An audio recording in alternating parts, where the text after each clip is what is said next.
Today, we're diving into a story about identity, about family, and really about the lines a country draws to decide who belongs. We're going to explore the story of Canada's lost Canadians, people who were denied their own citizenship because of one single controversial rule. And as you'll see, the fight to fix that rule pulls back the curtain on a much deeper and honestly, a more troubling pattern in Canadian law. So let's just start with a really direct question. Can you be denied your own country? For thousands of people with a Canadian parent, the answer, until just recently, was a shocking yes.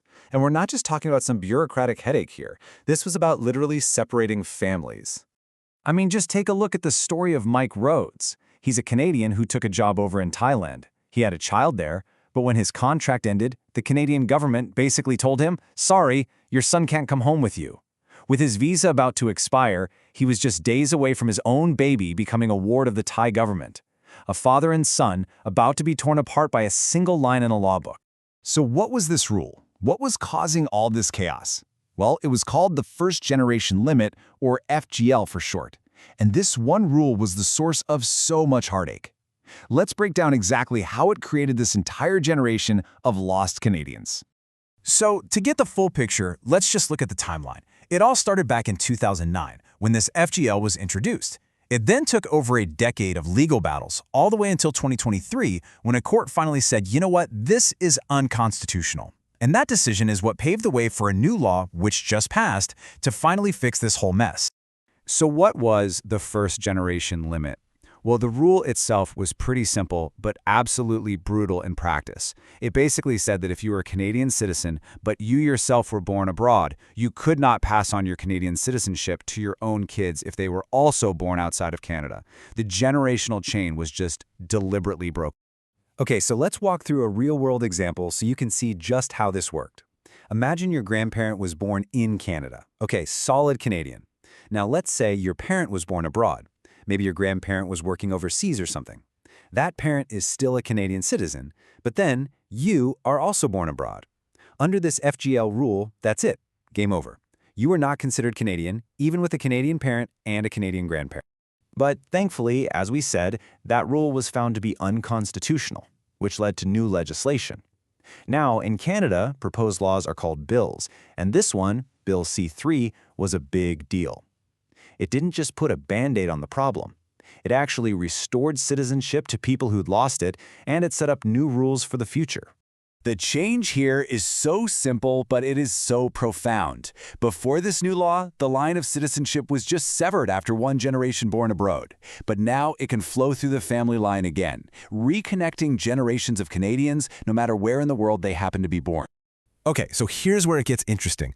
The new law basically creates two different paths forward, and it all comes down to your birthday.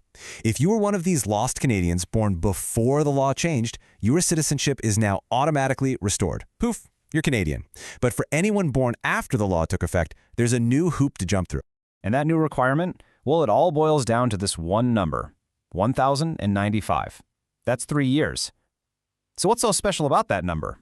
What was the heart of something called the new substantial connection test. Basically, for kids born after the law changed, if their Canadian parent was also born abroad, that parent has to prove they physically lived in Canada for at least 1,095 days. That's 3 years all told, before their child was born. It's meant to make sure there's a real, tangible connection to Canada that's being passed down. All right, so it sounds like the story of the lost Canadians has a happy ending, right? A discriminatory rule was challenged, it was fixed, case closed. But does this idea of a generational cutoff sound familiar at all? Because this concept, a law that's designed to systematically shrink a group's numbers by controlling who can pass down their status, well, that's not new in Canada, not by a long shot. In fact, you see an almost identical struggle playing out under a much older and frankly way more controversial law, the Indian Act. It has its own set of rules, its own kind of cutoff, but this time it's affecting Indigenous identity itself. Now, this chart looks a little complicated, but trust me, the logic behind it is absolutely critical. Under the Indian Act, there are different categories of status. Just focus on the bottom two rows here. In the middle one, a parent with status has a child with someone who is non-status. Their child gets a lesser form of status. Okay, now look at the bottom row. If that child grows up and also has a kid with a non-status person, their child gets no status at all. After just 2 generations of partnering outside the group, your legal identity is just terminated. It's called the second generation cutoff. And you know, this isn't some abstract legal theory. It affects real people, deeply. As one Reddit user who is navigating this very system put it, the whole generational cutoff just feels discriminatory, creating these arbitrary lines based on when you were born or who your parents happened to marry. It's a source of real frustration, a real sense of injustice. So what's the connection here? We have two totally separate Canadian laws, the Citizenship Act and the Indian Act, that when you look closely, appear to be doing the exact same thing. Both of them are fundamentally about who gets to belong, and both use this kind of generational math to deliberately limit that belonging over time. I mean, let's just put them side by side for a second. On the left, you've got the Citizenship Act's first-generation limit.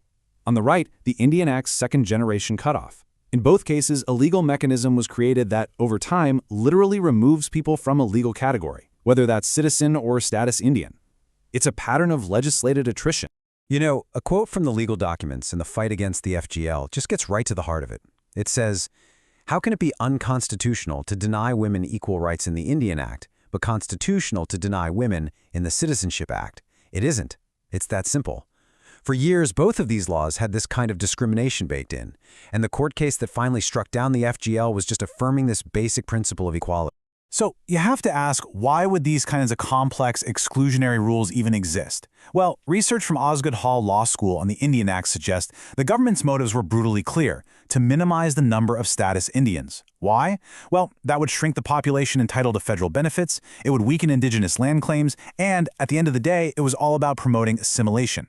This reframes the entire debate. It wasn't just about a conflict of rights, it was about a deliberate government policy. Look, the story of the Lost Canadians proves that these rules can be rewritten. That's the good news. But seeing the parallel with the Indian Act forces us to ask a much bigger, much tougher question. When a law has the power to define who belongs to a country or to a community, who gets to write those rules? And maybe more importantly, what are their real intentions?